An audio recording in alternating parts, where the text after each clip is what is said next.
Vaovao hafa tanteraka kosa indray rehefa misy ny voina dia mampimenomenina ny maro hatrany ny fahatarany ny mpamonjy voina sy ny fahavitsin'izy ireo tafiditra ao anatin'ny ezaka izay anatsarany mpamonjy voina ny asany ny fisiana fiofanana samihafa misy ary ireo mpamonjy voina no nahazo fiofanana manodidina ny fanatsarana izay tontolo ny asany izy ireo izay.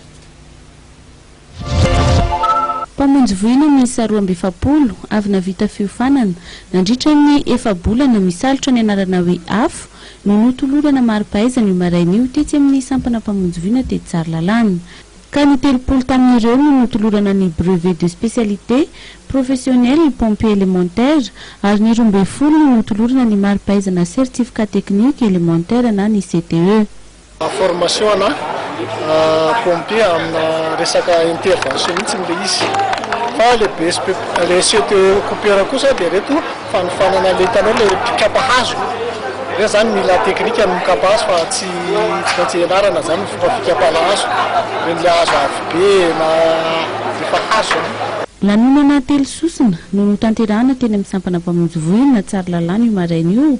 Ankoatra ny fanolorana mari-pahaizana dia nisy ihany koa ny fanokanana ny vavahady sy ny terapidiovana.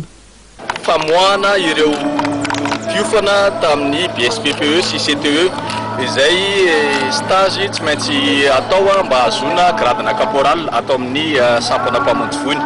Dia ireo stagiaire ireo nanolotra trano fidiovana sy fivoahana. Zareo ihany no nanao ny tsipaipaika nandritra ny efa-bolana ny anarany dia ny fitokanana ihany koa ny vavahady anankivalo izay hitantsika teo afaka miakatra ivoahan'ny camion efa vonona ambadika eo amin'ny intervention rehetrarehetra. Ny fanavozana ny vavahady izay tsy nisokatra nandritra ny 12 taona moa dia vokatra ny fiara-miasa ny tanàn'Antananarivo ny sampana mpamonjy voina niaraka tamin'ny coopération allemande tamin'ny alalan'ny GIZ.